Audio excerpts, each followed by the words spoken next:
جب کربلا کے میدان میں ہر ایک شہید اللہ کے دین کے لیے قربان ہوتا گیا، نواسہ رسول امام حسین علیہ السلام میدان میں آتے ہیں اور فوز یزید کو یہ آواز دیتے ہیں کہ یہ ظالموں، میں تمہاری رسول اللہ کا نواسہ ہوں، میں وہ ہوں جس کے لیے اللہ کے رسول نے فرمایا کہ یہ جنت کی جوانوں کا سردار ہے۔ مجھے تو تم لوگوں نے خط لکھ کر بلایا تھا، تم میں سے بہت سارے لوگوں کے نام اس خط میں موجود ہیں، اور وہ یزید جو آج اللہ کے دین کو جھوٹا کہتا ہے، جو سونے کے سکوں کے لیے رسول اللہ کی اس نواسے کو قتل کرنے کے لیے بھیجا ہے۔ تاریخ نے لکھا ہے فوز یزید میں ہلچل سی مچ گئی۔ اتنے میں عمر ابن سعد کہتا ہے کہ حسین کی باتوں کو روکو، کہیں ایسا نہ ہو کہ فوز یزید میں بغاوت ہو جائے۔ بس امام حسین پہ لوگ حملہ کرنا شروع کر دیتے ہیں۔ امام حسین اللہ اکبر کہہ کے جیسے ہی میدان میں آتے ہیں تو یزید فوج مغرب سے مشرق کی طرف دوڑنے لگتے ہیں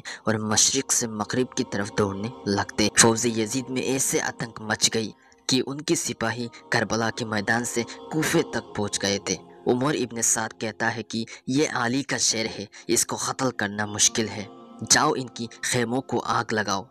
بس کچھ فوج رسول اللہ کی نواسوں کا خیمے میں آگ لگا دیتے ہیں۔ مولا حضرت حسین علیہ السلام کبھی میدان کی طرف بھاگتے ہیں اور کبھی خیمے کی طرف بھاگتے ہیں۔ اتنے میں عمر ابن سعد کہتا ہے کہ چاروں طرف سے حسین پہ حملہ کرو۔ بس کوئی نیزہ پھینکتا ہے تو کوئی تلوار پھینکتا ہے، کوئی تیر مارتا ہے تو کوئی پتھر مارتا ہے۔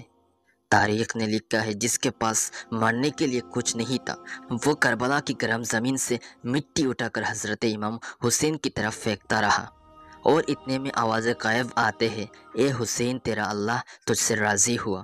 امام حسین اپنی تلوار کو تھام لیتے ہیں۔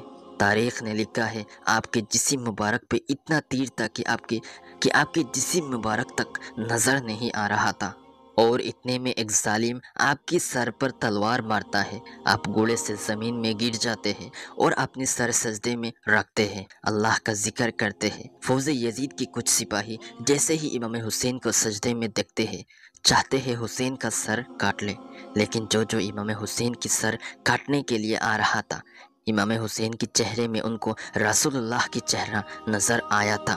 اتنے میں ظالم شیمر آ کے امام حسین کی گالے میں خنجر رکھتا ہے۔ امام حسین کی آواز آتی ہے کہ اے شیمر، کیا تجھے پتہ نہیں کہ میں کون ہوں؟ شیمر کہتا ہے ہاں معلوم ہے، تو فاطمہ بنت محمد کا بیٹا ہے۔ امام حسین فرماتے ہیں تو پھر بھی مجھے قتل کرنا چاہتا ہے؟ شیمر کہتا ہے ہاں، یزید نے یہ وعدہ کیا ہے، جو حسین کو قتل کرنے میں بے رحمی دکھائے گا اس کو سب سے زیادہ سونا دیا جائے گا۔ بس یہ کہتے کہتے امام حسین رضی اللہ تعالی عنہ کی سر مبارک کو کاٹتا گیا، اور وہ خیمے سے بی بی زینب رضی اللہ تعالی عنہ مسلسل دیکھتی رہی کہ امام حسین کی گالے میں چوری چل رہی ہے۔ امام حسین کی سر کو کاٹ کے نیزے میں بلند کر دیا جاتا ہے، خیموں کو جلایا جاتا ہے۔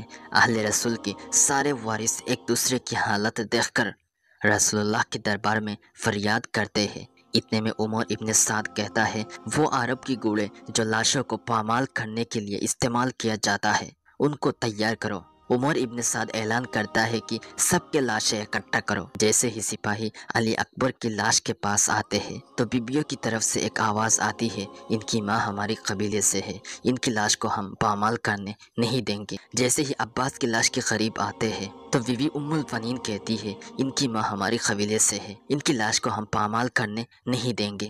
کوئی جناب حور کی لاش لے کے گیا، کوئی جناب جون کی لاش لے کے گیا، کوئی قاسم کی لاش لے کے گیا۔ تاریخ نے لکھا ہے کربلا کی گرم زمین میں نواسہ رسول اللہ کی لاشیں لوارثوں کی طرح پڑی رہی۔ عمر ابن سعد نے مغرب کی گھوڑوں کو مشرق کی طرف دوڑایا اور مشرق کی گھوڑوں کو مغرب کی طرف دوڑایا۔ امام حسین علیہ السلام کی جسم مبارک پامال ہونے لگی، امام حسین کی پاسلیاں ٹوٹنے لگتی ہے، یزید فوج خوشی سے جھومنے لگتی ہے اور کہتی ہے ہم نے آج اولاد رسول سے بدلہ لے لیا۔